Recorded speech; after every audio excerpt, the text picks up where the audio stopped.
sekalian. Wow. Thank you tim musik ya. Saya berasa kayak ikut acara di TV apa gitu ya. Penyambutannya meriah. Kalau saya di beberapa acara gitu kadang MC-nya perkenalkan saya suka belibet ya. Joshua Iwan Yahudi gitu ya. Padahal saya orang Jawa dibilang Yahudi ya. Nah supaya nggak pusing Bapak Ibu, Anda kalau mau panggil saya namanya Iwan saja. Iwan artinya inilah pria menawan ya. Asik ya. Saya dengan istri dan anak saya itu ditunggunya 14 tahun Bapak Ibu. Ya, jadi kami sudah bayi tabung, udah ikut semua program, udah lakuin semuanya, gagal semua.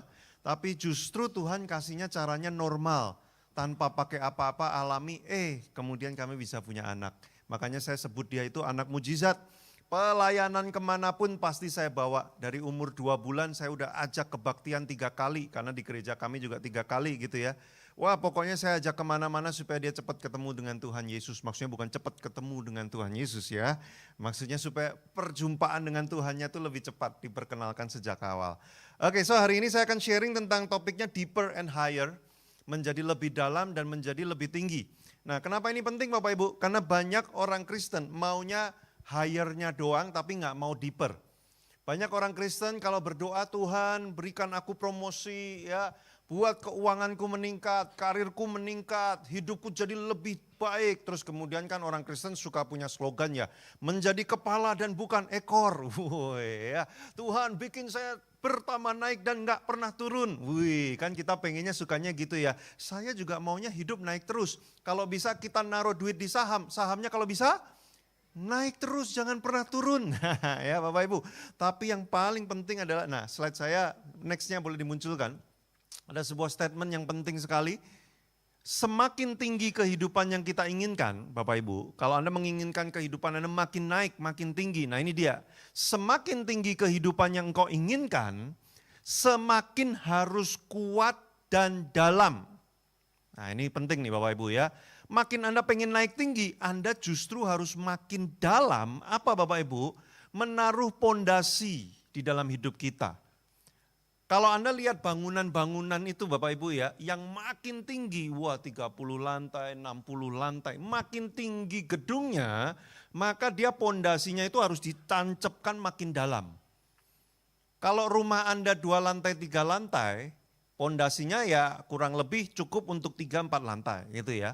Tapi kalau kita mau bangun 30 lantai pakai pondasi rumah Anda, bahaya sekali itu Bapak Ibu. Boro-boro bangunan itu dihuni dipakai, belum dipakai aja dia udah bisa roboh duluan. Nah problemnya banyak orang Kristen tuh pengen hidupnya naik tinggi, tapi dia lupa membangun kehidupan pondasi yang mendalam. Sehingga apa yang terjadi? Nah kita lihat Bapak Ibu, ada satu tanaman yang disebut dengan bambu. Ya, bambu ini menarik. Kalau Anda tanam bambu, Bapak Ibu, ya nggak ada sih ya yang suka bercocok tanam bambu kayaknya di sini ya. Tapi ini pengetahuan aja in case Bapak Ibu. Kalau ada orang nanam bambu, dia kalau nggak ngerti, dia mungkin akan bingung dan kaget. Kenapa? Karena 5 tahun pertama tanaman bambu itu nggak muncul ke permukaan. Orang pikir, wah ini gagal nih, udahlah nggak nongol nih. Padahal kalau Anda tahu Bapak Ibu, 5 tahun pertama tanaman bambu itu akan menghabiskan hidupnya 5 tahun pertama untuk tumbuh ke dalam. Nah itu gak kelihatan di permukaan, orang gak tahu, dipikir ini mati atau gak nongol. Padahal sebenarnya enggak. 5 tahun pertama dia akan tumbuh tapi dia masuk terus ke dalam. Ketika dia merasa sudah cukup dalam, dia baru muncul naik ke permukaan. Itu sebabnya tanaman bambu adalah salah satu tanaman yang paling tahan ketika ada angin badai. Kalau sudah lihat tanaman bambu ada angin badai, dia cuma maju mundur cantik aja. Set. Kenapa? Karena dia tumbuh ke dalamnya kuat sekali. Nah Bapak Ibu banyak orang Kristen, kenapa ketika ada angin badai datang, hidupnya mudah sekali roboh, hidupnya mudah sekali hancur. Pernikahannya, baru 2 tahun menikah. Pak baru 2 tahun menikah tapi kami sudah pengen cerai. Loh kok buru-buru amat gitu ya. Kok cepet-cepet amat, kenapa? Karena pondasi pernikahannya tidak cukup kuat untuk kehidupan selamanya. Ya minimal sampai Bapak memanggil kita lah ya. Ada orang-orang yang tidak membangun kehidupan pernikahannya, tidak membangun kehidupan keuangannya, tidak membangun pekerjaan bisnisnya dengan mendalam, tapi pengen cepat-cepat naik. Wah, itu mengerikan, bahaya sekali. Bapak Ibu yang melayani juga sama, kadang-kadang orang Kristen ikut pelayanan ya, pengennya langsung. Wih, daftar tim musik gitu ya. Kak, bisa nggak Kak, aku dijadwalinya itu di acara KKR yang 3.000 orang gitu ya. Baru daftar udah maunya langsung yang kayak gitu ya. Pondasinya nggak kuat, nanti mudah jatuhnya, mudah hancurnya. Nah, kita baca ayatnya ya. Lukas 6 ayat 47 sampai 48. Nah, Bapak Ibu ya, ini adalah ayatnya. Setiap orang yang datang kepadaku dan mendengarkan perkataanku serta melakukannya, aku akan menyatakan kepadamu dengan siapa dia dapat disamakan. Ia sama dengan orang yang mendirikan rumah. Orang itu menggali dalam-dalam dan meletakkan dasarnya di atas batu. Sudah lihat yang ada kotak warna biru ya.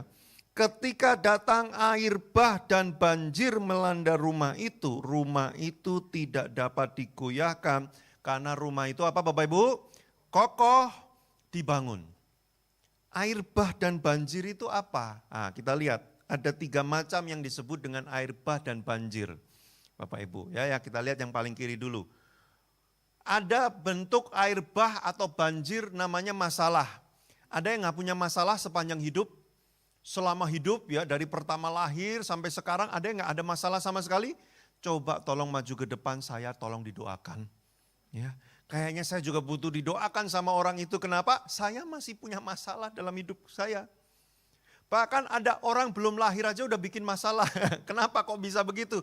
Iya, karena keluarga orang tuanya mungkin nggak punya duit untuk melahirkan. Dia nongol ya kan. Waduh, dianggap masalah sama orang tuanya. Makanya pengen digugurin aja. Kan gitu ya. Bapak Ibu, kodratnya manusia itu hidup tidak lepas dari yang namanya masalah. Kalau Anda pernah baca dalam salah satu Mazmur, Musa pernah menulis, manusia itu umurnya 70 tahun. Jikalau dia kuat 80 tahun, kemudian kalimat berikutnya dia ngomong begini, kesukaran dan penderitaan adalah kebanggaannya. Coba Bapak Ibu kalau Anda ngobrol sama kakek nenek yang udah tua gitu ya, yang diceritain apa sih yang dibangga-banggain biasanya? Penderitaannya. Dulu ya, engkong ini, wah ya, ngerintis usaha susah, ya, ngangkat-ngangkat sendiri dan sebagainya, bangga dia, padahal itu kan penderitaannya. Kita yang dengerin kan, ya gua mah gak mau kalau kayak gitu ya. Siapa suruh kerja keras, bukan kerja cerdas. Allah ceeleh ya. Nah kamu gak ngerasain sih jadi engkongmu soalnya ya kan. Manusia itu kodratnya apa? Wih dia pengen khotbah nah saya ya. Dia udah gak sabar pengen ikut khotbah. Nah Bapak Ibu, manusia itu tidak pernah bisa lepas dari masalah. Jadi doa orang Kristen itu bukan gini loh. Oh Tuhan, buatlah hidupku tidak ada masalah sama sekali. Itu doa yang sulit dijawab, bahkan mungkin tidak dijawab sama Tuhan. Ya kalau Anda dengarkan khotbah ibadah 1 Pastor Ivan tadi, bagaimana doa yang dijawab Tuhan, ya itu Anda perlu dengerin khotbahnya, nanti nonton di YouTube ya Bapak Ibu ya. Kalau Anda doanya gini, Tuhan jangan berikan aku masalah dalam hidupku. Hidupku aman, lancar semuanya. Wah itu doa yang gak bisa dijawab sama Tuhan. Kenapa? Karena memang satu, kehidupan kita itu penuh dengan dosa, dunia ini penuh dengan dosa, sehingga masalah adalah akibatnya. Selama Anda masih tinggal di dunia yang berdosa ini, masalah akan selalu muncul. Kedua, kadang-kadang Tuhan memakai masalah untuk menunjukkan dirinya di hadapanmu. Kadang-kadang dia menggunakan masalah untuk menunjukkan betapa sayangnya dia kepada kamu. Kalau manusia itu nggak pernah punya masalah, manusia mungkin lupa bahwa Tuhan itu ada. Makanya Bapak Ibu, orang yang paling susah diajak ke gereja itu orang yang kayak apa sih? Orang yang ngerasa hidupnya itu udah punya banyak hal. Ya, ayo ke gereja yuk, ngapain di gereja? Berdoalah kita sama Tuhan. Aku nggak doa aja hidupku udah banyak duit. Ya, bisnisku lancar, semua baik-baik aja. Ngapain kamu ajak-ajak aku ke gereja? Ke gereja itu untuk orang susah. Ya. Orang yang memang duitnya nggak ada ya makanya doa-doa sama Tuhan. Kalau saya mah nggak usah doa ya semua tetap lancar-lancar aja. Tuh kan, makin ngerasa hidup itu nggak punya segala sesuatu, dia makin nggak sadar bahwa Tuhan itu ada. Makanya kadang-kadang kenapa Tuhan izinkan sehebat-hebatnya saudara, sepinter-pinternya saudara, perencanaanmu sejenius apapun, kadang-kadang ada hal tak terduga yang menjadi masalah. Supaya apa? Supaya saudara ingat, ternyata manusia tuh masih punya kelemahan ya. Masih bukan segala-galanya ya. Walaupun saya hebatnya kayak apa, tetap aja ya nggak bisa ngalahin beberapa hal. Satu hal yang paling penting yang tidak pernah bisa dikalahkan manusia manapun, salah satunya adalah kematian.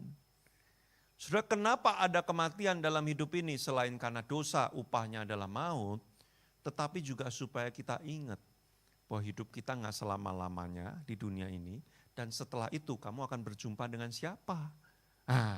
Masalah kadang-kadang mengingatkan kita bahwa kita butuh Tuhan. Masalahnya adalah ketika problem itu datang, apakah hidupmu itu di dalam Tuhan atau tidak? Kalau enggak, masalah akan seperti air bah dan banjir yang merubuhkan hidupmu. Yang kedua, mungkin ada orang punya masalah kuat banget, tahan banget. Kena sakit nggak apa-apa, tetap bersyukur. Bangkrut nggak apa-apa, bangkit lagi. Ini orang kayaknya anti masalah ya, tahan banget sama masalah. Tapi begitu dengan godaan dosa, langsung kelepek-kelepek. Ya. Penderitaan, kesukaran hidup, dia strong, ya kan. Begitu ada godaan dosa, entah itu narkoba, entah itu wanita selingkuhan, pria selingkuhan lah, atau godaan untuk nipu orang, ngemplang duit orang dan sebagainya. Nggak bisa tahan, susah banget gitu ya. Penderitaan hidup, ya kan, kerja keras, setengah mati, tahan. Begitu ada pornografi, nggak tahan. Ya, Bapak Ibu, air bah, banjir bisa jadi dalam bentuk godaan dosa. Kalau Anda nggak berakar kuat di dalam Tuhan, Anda juga bisa lenyap hidup Anda oleh karena godaan dosa. Nah, saya akan masuk yang ketiga nih, soalnya yang ketiga jarang dibahas nih soalnya ya. Ternyata air bah dan banjir itu juga bisa dalam bentuk apa Bapak Ibu? Rezeki. Jangan mengira kalau Anda dapat banyak uang itu selalu berkat loh Bapak Ibu ya. Kalau Anda baca di Alkitab, waktu Yesus dicobai oleh iblis, iblis ngomong begini, "Hei Yesus, sembahlah aku, maka seluruh dunia ini akan kuberikan kepadamu karena seluruh dunia ini diberikan kuasanya kepada aku." Saudara harus tahu loh bahwa dunia ini dikuasai oleh iblis. Dan iblis bisa pakai apa saja yang ada di dunia ini untuk menjatuhkan saudara. Salah satunya kadang-kadang rezeki. Ada orang pernah cerita, puji Tuhan Pak, saya diberkati oleh Tuhan. Jadi ceritanya ini ada orang ngajak saya bisnis. Gimana Pak bisnisnya? Iya, jadi ini ada uang yang gak jelas ya, ini kayaknya cuci uang ya, tapi gak masalah lah Pak. Yang penting kan diberikan kepada saya akan kelola dengan baik. Kelihatannya berkat dari Tuhan Bapak Ibu ya, karena jumlahnya besar sekali. Tapi hati-hati Bapak Ibu, ada orang-orang sebelum memegang banyak uang, hidupnya lempeng dan baik di hadapan Tuhan. Begitu dia udah mulai pegang banyak uang, dia mulai belok-belok kanan kiri. Kayak potong bebek angsa Bapak Ibu. Serong ke kiri, serong ke kanan, habis itu tralalalalalalala. Nggak ada yang nerusin ya. Nah Bapak Ibu, kadang-kadang waktu kita, ini pernah ada orang datang Bapak Ibu ya cerita. Seorang ibu-ibu, ya kan, dia curhat. Pak, dulu suami saya, waktu kami masih pas-pasan, kami ke gereja bersama, melayani bersama, tiap bangun pagi mesbah doa, bergandengan tangan. Kami pokoknya sehidup semati bersama dengan Tuhan juga Pak. 5 tahun kemudian keuangan mereka mulai diberkati, bisnisnya mulai meningkat, tanda kutip gitu ya. Semuanya mulai jadi lebih baik, uangnya jadi lebih banyak. Bapak Ibu apa yang terjadi? Nih problem orang yang punya banyak duit itu mirip kayak Salomo. Sudah pernah baca ceritanya Salomo? Salomo kan orang paling kaya dalam sepanjang kehidupan manusia pada abad itu. Orang tuh kalau duit udah banyak mulai bingung, ngapain lagi ya? Udah beli ini, udah nyoba ini, udah pergi ke sana sini, apalagi yang belum dicoba, soalnya duitnya masih banyak nih. Makanya kadang-kadang mulai nyoba yang aneh-aneh. Kalau orang gak punya duit gimana mau nyoba yang aneh-aneh? Maaf, ini agak vulgar. Kepelacuran aja bayar kok. Pakai narkoba emang gak bayar pakai duit. Makanya orang yang gak punya duit, dosanya ya kurang lebih gitu-gitu aja. Tapi kalau orang punya duit, dosanya kreatif banget. Dia bisa pakai uangnya untuk bikin sesuatu karena dia desire-nya apa, keinginannya apa, dia punya duit untuk mewujudkannya. Lah itu loh Bapak Ibu, kadang-kadang gini, buat saya uang itu bisa kekayaan, uang kepemilikan itu bisa jadi berkat atau bisa jadi kutuk tergantung kemampuan kekuatan kita untuk menanggung uang dan kekayaan itu. Kalau kita tidak punya kapasitasnya lalu kita minta banyak, hidupmu akan hancur. Makanya kalau doa sama Tuhan, itu doanya jangan gini, Tuhan berkati aku dengan uang yang banyak. Bukan gitu doanya. Doanya gimana? Tuhan tingkatkan kapasitas hidupku. Karena waktu kapasitasku meningkat, daya tampungku meningkat, kekuatanku untuk mengelola meningkat, maka Tuhan juga gak akan ribet gitu. Gini loh, Tuhan itu kan Tuhan yang baik, Bapak yang baik sama kita, betul gak Bapak Ibu? Orang tua yang baik tidak akan memberikan segala-galanya buat anaknya. Nih Bapak Ibu bisa jadi status WA nih, tolong dicatat. Ya, habis ini update di status WA ya. Orang tua yang baik tidak akan memberikan anaknya segala-galanya. Orang tua yang baik hanya memberikan kepada anaknya yang terbaik saja. Sudah nangkep maksudnya? Itu sebabnya orang tua kadang-kadang harus berkata tidak kepada anaknya.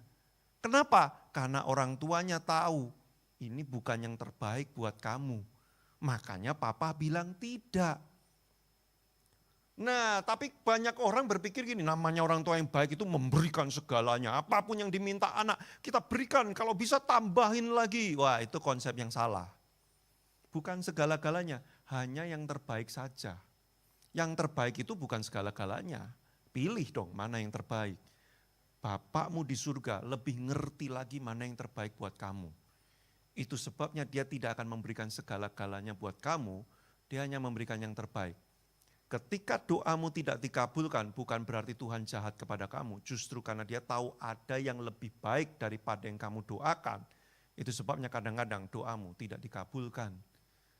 Include salah satunya juga bisa jadi rezeki. Loh Pak, tapi saya hidupnya gimana kalau nggak ada rezeki? Loh firman Tuhan sudah berjanji kepada kita kok. Dia akan memberikan, mencukupkan semua yang kita perlukan. Yang kita perlukan loh Bapak Ibu, bukan yang kita inginkan loh. Kadang-kadang yang Anda pengen tuh yang nggak butuh sih soalnya. Oh Tuhan, aku butuh transportasi nih kalau ke gereja, rumahku tuh 50 km Pak dari PVJ Pak ya.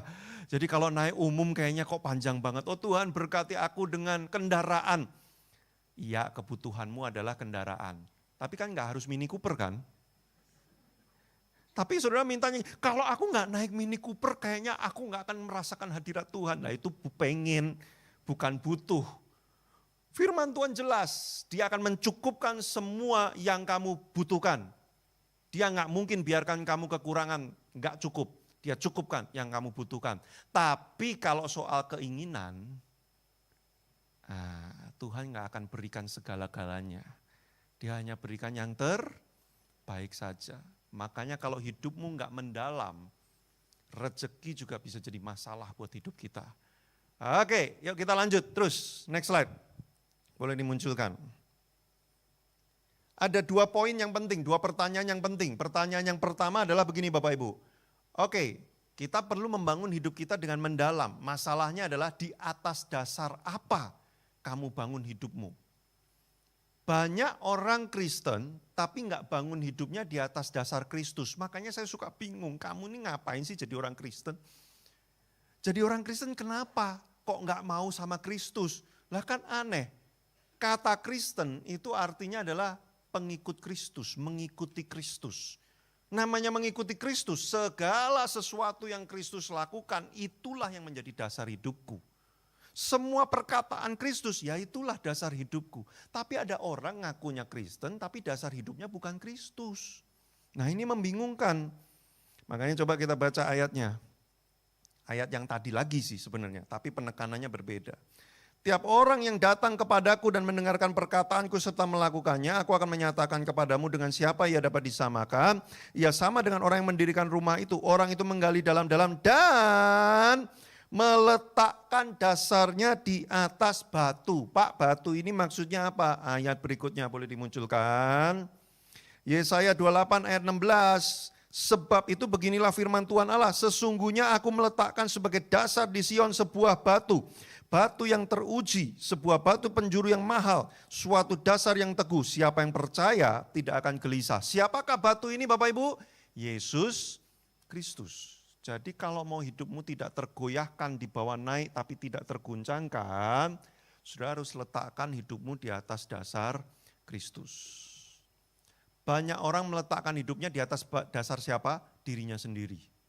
Kepintaranku, pengetahuanku, keahlianku, kehebatanku. Bapak Ibu saya beritahu, kalau engkau letakkan hidupmu di atas dasar kehebatanmu, suatu hari kehebatanmu itu lenyap, saudara akan amsyong. Ada banyak orang bunuh diri gara-gara apa Bapak Ibu? Dulunya dia hebat banget. Begitu terjadi sesuatu, kehebatannya lenyap atau menurun, dia stresnya minta ampun. Ada salah satu aktor, pemain film, Robin Williams namanya, hebat banget Bapak Ibu. Semua film-filmnya itu inspiratif banget, Anda kalau nonton filmnya itu bisa termotivasi, terbangkitkan. Tapi dia matinya kenapa? Bunuh diri. Karena dia merasa setelah semua yang dia capai semuanya itu Bapak Ibu, dia masih menemukan ada yang banyak hal tidak bermakna dalam hidupnya. Ada satu penyanyi namanya Whitney Houston, suaranya mah bagus banget Bapak Ibu. Begitu pita suaranya rusak, saudara tahu apa yang terjadi? Dia depresi, dia stres, dia ditemukan meninggal di apartemennya, overdosis obat penenang dan narkoba. Kalau kita letakkan dasar hidup kita di atas pencapaian kita, kehebatan kita, kemampuanmu, Bapak Ibu suatu hari itu akan lenyap. Saya kalau mendasarkan hidup saya di kemampuan saya untuk khotbah, kemampuan saya untuk ngajar, kemampuan saya untuk ngomong kayak gini. By the way profesi saya itu sebenarnya sehari-hari adalah trainer Bapak Ibu. Saya ngajar tentang kecerdasan emosi. Jadi saya buka kelas, ngajar seminar dan sebagainya. Saya punya banyak pencapaian dalam hidup saya gara-gara kemampuan saya ngomong seperti ini. Sudah lihat kan dari tadi saya nggak pakai contekan, loncer banget kan. Saya membayangkan suatu hari kalau ternyata saya nih misalkan jelek-jeleknya nih, nggak bisa ngomong lagi. Atau saya udah nggak selancar ini lagi. Atau ingatan saya udah tidak cemerlang seperti sekarang ini. Kalau saya dasarkan hidup saya di atas itu, pastilah saya stres banget dan mungkin bisa berpikir pengen bunuh diri. Kehilangan segala sesuatunya. Makanya letakkan hidupmu itu di atas dasar Kristus. Bukan di atas dasar pencapaianmu. Saudara, mungkin kau lagi di puncak keemasan hidupmu. Hari-hari ini bisnismu menguasai kota Bandung, Indonesia, bahkan Asia Tenggara, bahkan dunia. Hebat banget. Semua orang kalau ketemu saudara sungkem. Ini pakar bisnis kuliner hebat banget. Ini pakar bisnis otomotif. Sakti banget ini orang sakti ini di Bandung nih. Tapi mungkin suatu saat Anda usia bertambah, exposure Anda menurun, ada generasi muda yang makin pinter, makin jago-jago, masuk industri, dan Anda pangsa pasarnya udah mulai 50-50. Anda kalau letakkan hidup Anda di atas dasar itu, satu titik Anda akan mengalami kehilangan. Waduh, aku kok gak sehebat dulu lagi ya. Anda stres. Kenapa? Karena dasarnya udah salah. Nih, kalau apalagi ada yang meletakkan dasarnya di atas apa? Penampilan. Ya sekarang sih masih muda ya, masih keset gitu ya. Semuanya masih mantap gitu kan ya. Mungkin Anda masih kuliah, teman-teman yang muda. Menjadi incaran semua pria-pria gila ya, ngantri semua. Yang pria, badannya masih bagus, ganteng gitu kan. Bapak Ibu, ya, mungkin suatu hari udah mulai lumer nanti. Ya, udah mulai ke bawah ya, saya aja nih Bapak Ibu ya, saya lihat wajah saya di depan cermin, udah ada 3 titik coklat di sini. Saya mulai ngomong, gila mulai tua nih gua. Ya mungkin masih bisa lah suntik apa dan sebagainya, hilang ini dan sebagainya. Tapi one day, siapa sih yang bisa sampai sesempurna itu terus sampai 70-80 tahun gitu kan ya. Ada banyak hal yang akan menurun kalau engkau taruh hidupmu di atas dasar itu. Makanya hidupmu juga akan turun bersama dengan semua penurunan keahlian itu. Siapa dasarnya? Yesus. Makanya kalau engkau taruh di atas dasar Kristus, dikatakan Yesus tidak pernah berubah dahulu, sekarang, sampai selama-lamanya. Dia adalah batu penjuru yang kokoh itu, Bapak Ibu. Sekalipun prestasimu sudah menurun, pencapaianmu mungkin sudah nggak ada, kesehatanmu juga sudah menurun, mungkin ada banyak orang lebih hebat dari kamu, tapi kamu akan tetap aman dan tenang karena dasarmu Kristus.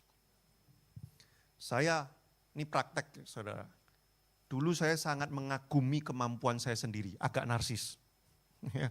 Gila, aku khotbah kok bisa lancar kayak gitu ya. Luar biasa banget sih gue. Dulu saya kayak gitu. Ya, agak narsis Bapak Ibu. Tapi sekarang saya udah mulai paham. Yesus. Segala sesuatu itu Yesus. Yang bisa bikin saya ngomong kayak gini, ya karena Tuhan memilih saya. Ini gini Bapak Ibu, bukan karena saya pinter ngomong terus Tuhan lihat, Iwan pinter ngomong, aku jadiin pengkhotbah. Bukan. Dulu saya pikir gitu, Tuhan, gua kan pinter ngomong kan, makanya kan lu jadwalin gua di banyak gereja kan Tuhan kan. Saya pikir gitu, belagu banget. Sekarang saya paham, justru karena Tuhan sudah memilih saya lebih dulu, makanya dia bikin saya jadi bisa ngomong, makanya saya ada di tempat ini saudara. Bukan karena saya pinter ngomong lalu Tuhan bawa saya ke sini, kebalik, Tuhan udah pilih saya dulu makanya dia mampukan saya. Saudara, kemampuanmu untuk menghasilkan uang, untuk bisa fluent ngomong sama orang, berteman dengan orang, kemampuan masak dan sebagainya. Karena Tuhan itu sayang sama saudara, dia pilih saudara. Bukan karena saudara hebat dan baik sejak awal, enggak, Tuhan udah pilih duluan, makanya Anda hebat saudara. Nah ketika saya sadar ini, tanpa Kristus saya bukan siapa-siapa. Sejak hari itu Bapak Ibu, saya gak insecure lagi.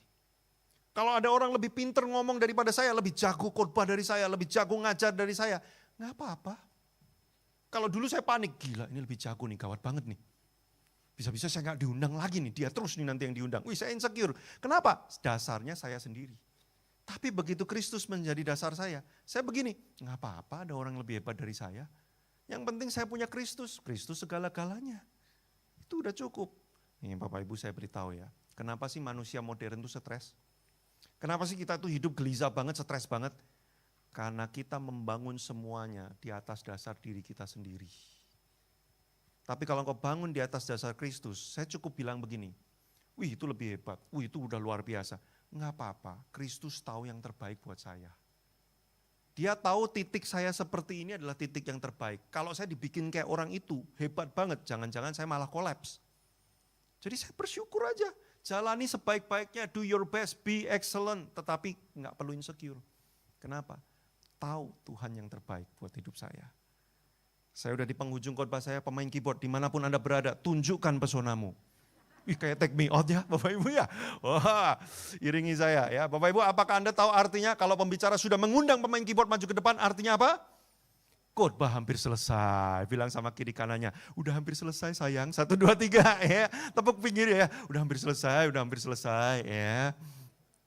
Yuk slide berikutnya. Next. Kebenaran yang tidak selaras dengan Kristus bukanlah kebenaran. Kebenaranmu sendiri itu bukan kebenaran kalau tidak selaras dengan Kristus Bapak Ibu. Makanya cara paling gampang untuk tahu gini loh. Bagaimana saya tahu bahwa hidup saya itu didasarkan pada Kristus atau enggak? Gampang. Apakah Anda mengikuti perkataan Kristus apa enggak buat hidup saya? Ini maaf ya Bapak Ibu ya, orang Kristen zaman sekarang terutama yang muda-muda. Coba lihat wajah kiri kanannya muda enggak? 1, 2, 3. Itu muda enggak? Ya, ada yang merasa berjiwa muda tapi tubuhnya enggak muda sebenarnya ya. Ya enggak apa-apa, anggap aja dia muda juga ya. Banyak anak-anak muda Kristen sekarang, orang Kristen modern sekarang tuh modelnya gini Bapak Ibu. Kalau baca Alkitab, dia baca gitu ya, jeng. Alkitab itu dikompare sama pikirannya dia. Jadi dia itu tolok ukurnya.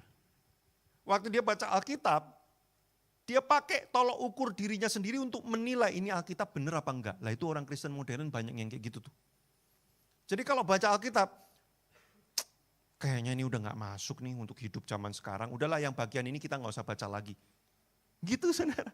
Padahal yang benar gimana? Yang benar adalah pikiran saya. Apa yang saya percayai. Apa yang saya yakini. saya harus cross check sama Alkitab, itu benar apa enggak. Saya beberapa hari yang lalu posting di akun Instagram saya yang khusus Kristen, namanya Serupa Kristus. Follow sekarang. Enggak usah sekarang, nanti aja ya. Serupa Kristus, Bapak Ibu, saya posting gini. Kata dunia, bangunlah kepercayaan dirimu. Tapi kata Alkitab, percayalah kepada Tuhan dengan segenap hatimu dan jangan bersandar kepada pengertianmu sendiri. Kata dunia, kejarlah kekayaan sebanyak-banyaknya. Oh, kalau Anda ikut seminar motivasi kan temanya itu mayoritas, ya kan? Makanya pembicaranya kan suka screenshot rekeningnya. Cekrek, wah, terus foto di Menara Eiffel, cekrek. Apakah saudara tidak pengen? Tidak pengen, pengen. Saya beritahu rahasianya. Wah, iya. Kejarlah kekayaan. Loh, Alkitab loh, Bapak Ibu, bukan saya loh yang ngomong. Anda jangan marah sama saya ya. Alkitab kalau Anda baca, orang yang mengejar ingin kaya terjatuh dalam berbagai macam jerat dan hawa nafsu yang kemudian membuat mereka tenggelam di dalam berbagai-bagai penderitaan. Alah Pak, emang lu beli jas itu gak pakai duit? Ya pakai duit, emang pakai daun. Banyak orang bilang ini pembicaranya munafik, dikasih duit juga mau. Ya maulah dikasih duit, masa gak mau? Maksud saya gini loh Bapak Ibu, uang kita butuhkan, tapi uang bukan tujuan hidup kita. Tujuan hidup kita mengiring Kristus melakukan kehendak Tuhan. Kalau Tuhan beri uang dalam hidup saya harus pakai bagaimana caranya untuk menggenapi kehendak Tuhan dalam hidup saya. Makanya dasarmu itu apa? Kalau dasarmu perkataan Kristus, kamu akan bisa ngelola duit, duit gak mengelola kamu. Banyak orang gak ngelola duit, duit yang ngelola hidupnya dia.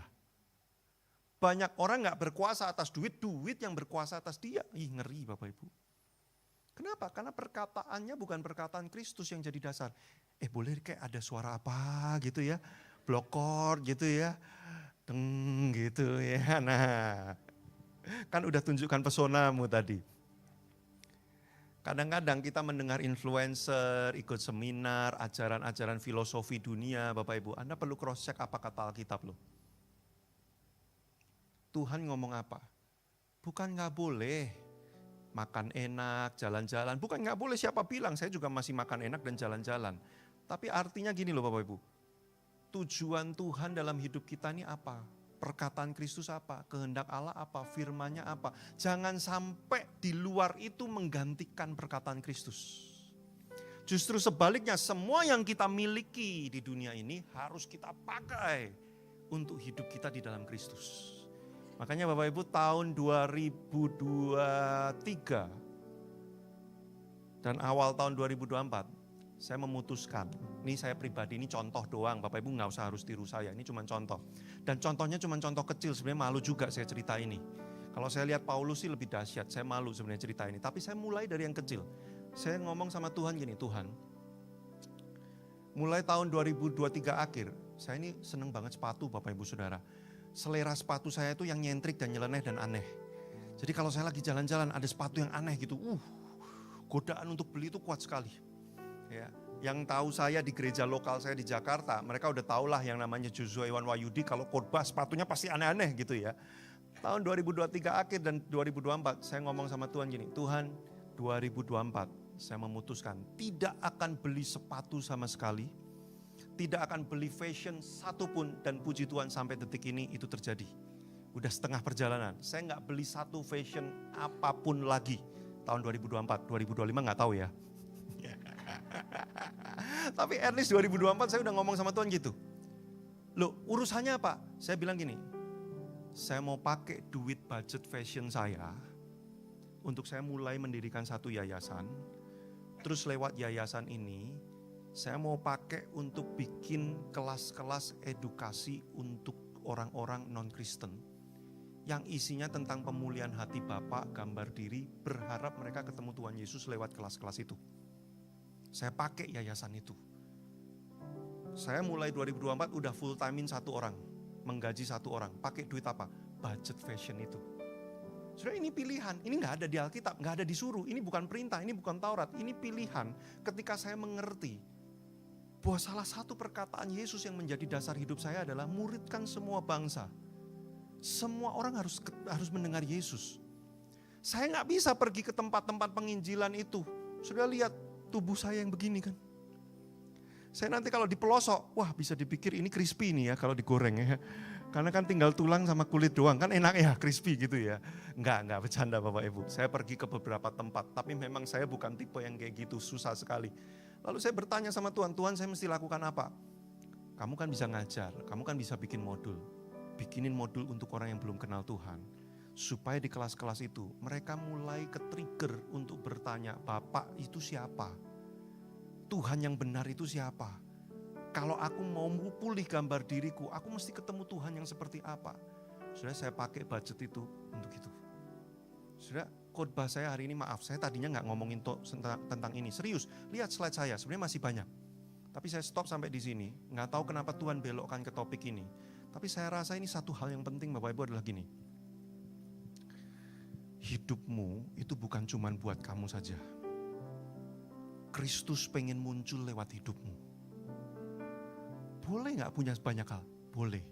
Tapi yang penting Kristus muncul lewat hidupmu.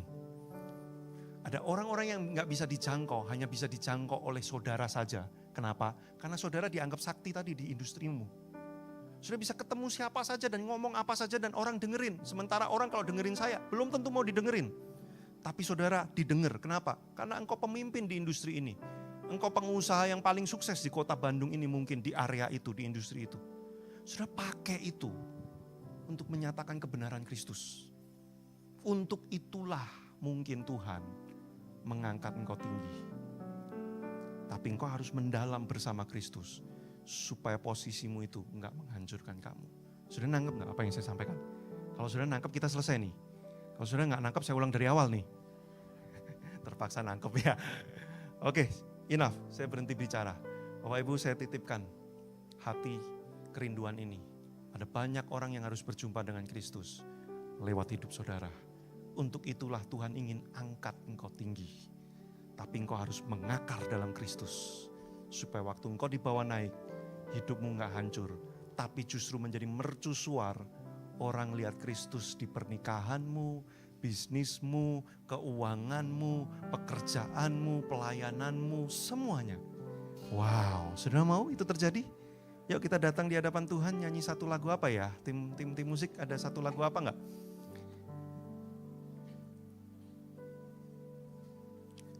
Kemarin saya ngisi retreat ya, barengan sama pemain keyboard ini. Ada satu lagu yang kita nyanyikan, Bapa engkau mengenalku lebih dari siapapun. Tahu lagunya? Tahu ya? Oke, kita nyanyiin lagu itu ya. Coba janjian nada dulu. Supaya kita nanti udah kusyuk-kusyuk ternyata fales gitu ya. Janjian nada dulu ya.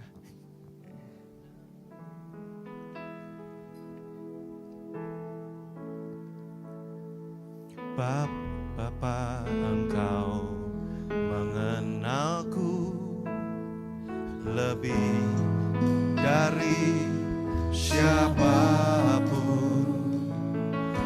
Engkau tahu ceritaku dan isi hatiku. Tak peduli masa lalu, engkau tetap memilihku. Bahkanku sempurnakan jadi karya yang indah.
Bapa, Engkau mengenalku.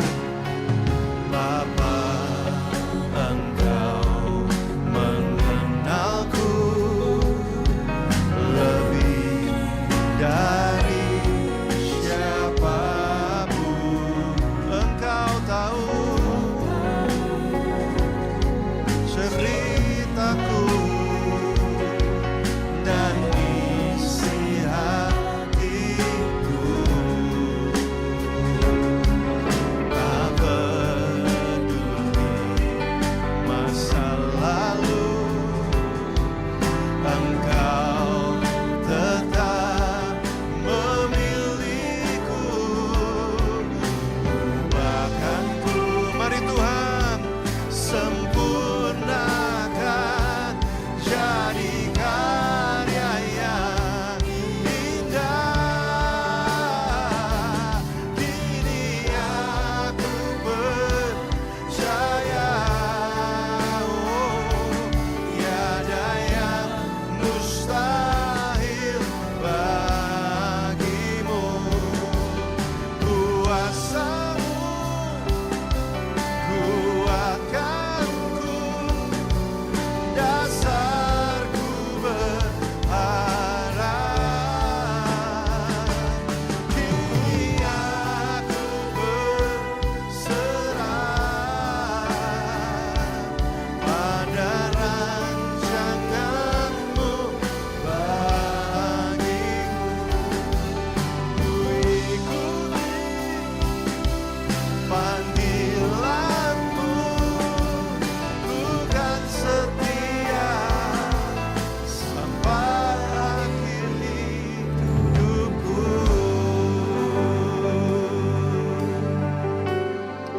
Bapak Ibu Saudara, Tuhan ingin pakai hidupmu. Dia pengen menyatakan banyak hal yang besar lewat hidupmu. Untuk itulah Dia akan mengangkat engkau ke tempat-tempat yang tinggi. Enggak semua akan diangkat ke tempat yang tinggi dalam finansial atau dalam pekerjaan atau dalam bisnis. Tapi beberapa dari engkau akan diangkat di tempat yang tinggi dalam pernikahanmu. Di tempat yang tinggi mungkin dalam hal melayani Tuhan. Di tempat yang tinggi mungkin dalam hal pertemanan dengan orang lain. Ada orang-orang yang ditempatkan di tempat-tempat yang tinggi mungkin dalam dunia musik, dalam dunia fotografi, dalam bisnis, dalam mungkin dunia hukum, pemerintahan, berbagai tempat Tuhan akan angkat engkau tinggi. Tapi hal yang penting adalah engkau harus berakar kuat menaruh dasar hidupmu di atas Kristus. Supaya masalah, godaan dosa dan rezeki tidak menghancurkan hidupmu. Tapi sebaliknya semakin menyatakan kekuatan Tuhan dalam hidupmu. Tuhan, aku berdoa buat jemaat GBI Ikon di tempat ini Tuhan. Dari tempat ini akan muncul orang-orang yang ada di bawah Tuhan ke tempat-tempat yang tertinggi di industri, di bidang masing-masing. Tapi aku berdoa Tuhan, kuatkan kaki kami, kuatkan pondasi hidup kami, bahwa kami makin dalam mengenal Tuhan. Di tengah masalah bahwa kami melihat Tuhan. Di tengah pergumulan bahwa kami melihat Tuhan. Di tengah kemenangan sekalipun bahwa kami melihat kasih karunia Tuhan. Baik saat kami menang maupun saat kami kalah, kami terus berakar di dalam Tuhan. Tidak tergoyahkan oleh karena apapun. Saya undang Bapak Ibu Saudara, mari kita bangkit berdiri. Kita akan mengakhiri ibadah kita pada pagi hari ini. Mari angkat kedua belah tanganmu, arahkan hatimu di hadapan Tuhan. Bapak Ibu Saudara, siang hari ini terimalah berkat daripada Tuhan Allah Bapakmu. Cinta kasih dari Tuhan Yesus Kristus. Kasih yang tidak terbatas, sekalipun kau ditinggalkan orang, ditolak oleh orang, orang-orang mengabaikan engkau, tapi kasih Tuhan akan terus mengcover hatimu, mengembalikan engkau kepada Tuhan lagi dan lagi. Dan penyertaan dari Roh Kudus yang akan memberikan kau hikmat, memberikan kau kekuatan, memberikan kau tuntunan, memberikan kau jalan keluar ketika engkau dalam masa-masa yang sukar. Bahkan Roh Kudus akan menghiburkan engkau, menyertai engkau mulai hari ini, bahkan sampai Yesus datang yang kedua kalinya, bahkan sampai selama-lamanya, di dalam nama Tuhan Yesus Kristus. Haleluya, sama-sama kita katakan amin. Selamat hari Minggu, Tuhan Yesus memberkati.